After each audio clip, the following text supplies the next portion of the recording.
So, jilted lovers, just recently we were baffled with the breaking of boreholes in the north. So, ex-MP Okumringa did what very many of us do, actually. Like in all our relationships, in all our affairs, when you get jilted, you're ready to, how do they call it? You're ready to, what does the scorpion do? You're ready to sting. So when you're jilted, you're ready to sting. Dr. Love. Yes, Okumringa wanted votes from people in Nebi. Okay. He had done a lot for them. He had a lot of land in Nebi and went distributing boreholes in every division. Okay.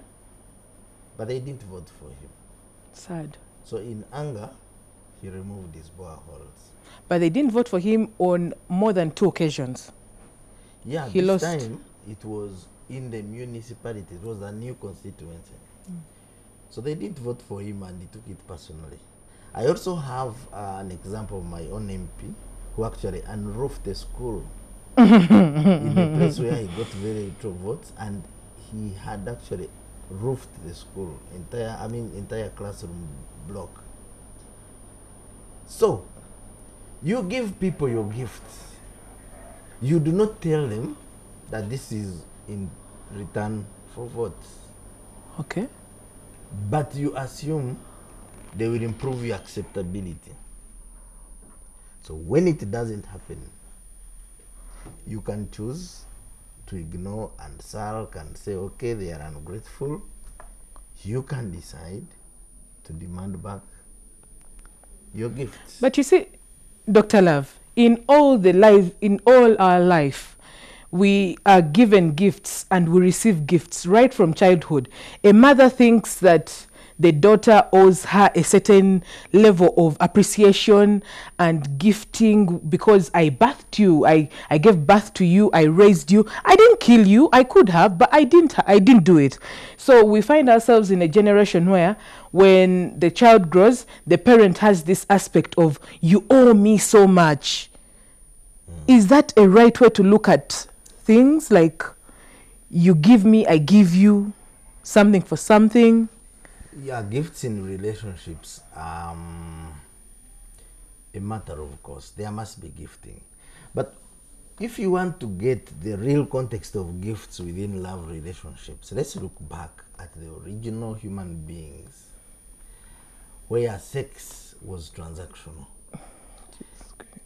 Females were bigger in size when we still were in the forests. There was no need for marriage. Females were everything to their babies, but to have some, a male had to bring some roots or leaves or fruits, because there was no love. To have sex, they had to do some transaction. So you had to give a fruit, gift, a fruit, something to eat. Now, when we came out of the forest, we faced new challenges, because now there were more wild animals, there were more human populations which were fighting for resources. And to fight, you need physical strength. Okay. So men got an upper hand because they were more important in keeping the family safe. Otherwise, either an animal or a fellow human would kill them. So men took over and became bosses. And because women couldn't fight, or sometimes they were too pregnant or having babies, they were considered useless for the society. So men took over and actually started trading women for peace.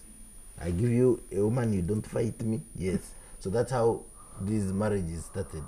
Okay. So they started domesticating animals so that they don't risk their lives hunting, stuff like that. Now, the role of gifts, transactional sex remained, but men now became bosses and they didn't have to provide. When it came later to liberated societies where actually love is very new, where love came in, there were classes. In upper class societies, men had to give gifts to girls to prove worth.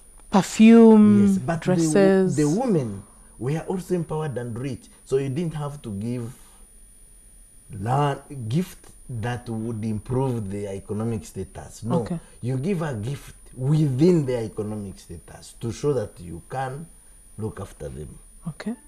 Today, what is happening is, I get a girl, she has a small katochi, you give her an Android phone.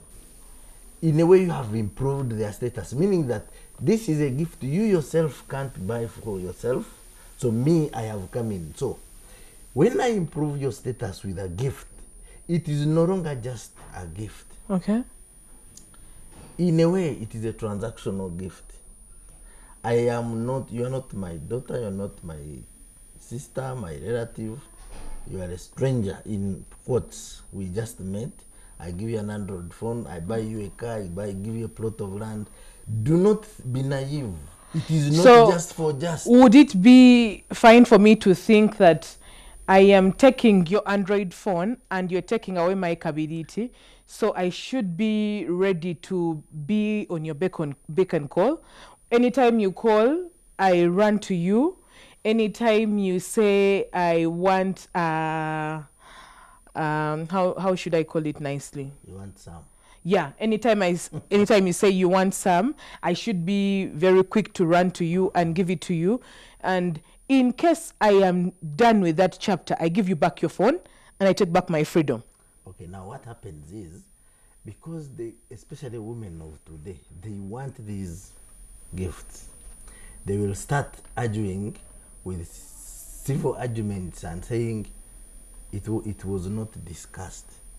It was not a quid pro quo. I didn't ask him for a phone or for a car. Okay. So it is okay to take it, even when I don't want him. You get it? Okay. It's okay to take him, and I find a way of disorganizing him off, which is a very naive thing, because you do not know this person you're dealing with. For me, I tell my daughters, a gift, however harmless, has conditions underlined. And even if someone says it's okay, because I have bought you a car, but I want some. Is it always just some, or maybe? I'm giving an example. Okay. And you know, you're not ready, you want to finish school. Hey, you thought I was ready to buy the car? Why didn't I first wait for you to finish school? Okay, I have a feeling you start squabbles. Sometimes that is why men will raid the girl and take the mattress, take everything. I have this feeling that at some point you should be able to give and not expect to get back. What you seem to be calling it naive. I know for a fact that it is two-sided. Gifting is two-sided. There are women who are over the men, the women of stature, the women of more economic strength, you understand? So there is this guy that they have to buy nice shoes for, buy nice clothes for, buy watches and phones for, basically in the promise that I am not going to see you with any other woman. So very many cases we've come across, okay, if I flip it now to the lady, very many cases now, like the murder cases of the universities, where a guy is saying, I have given you so much and you've jilted me. I have taken you through school because I was hoping that I am going to marry you and you're going to give me babies, but now you're done with school, all of a sudden I don't matter.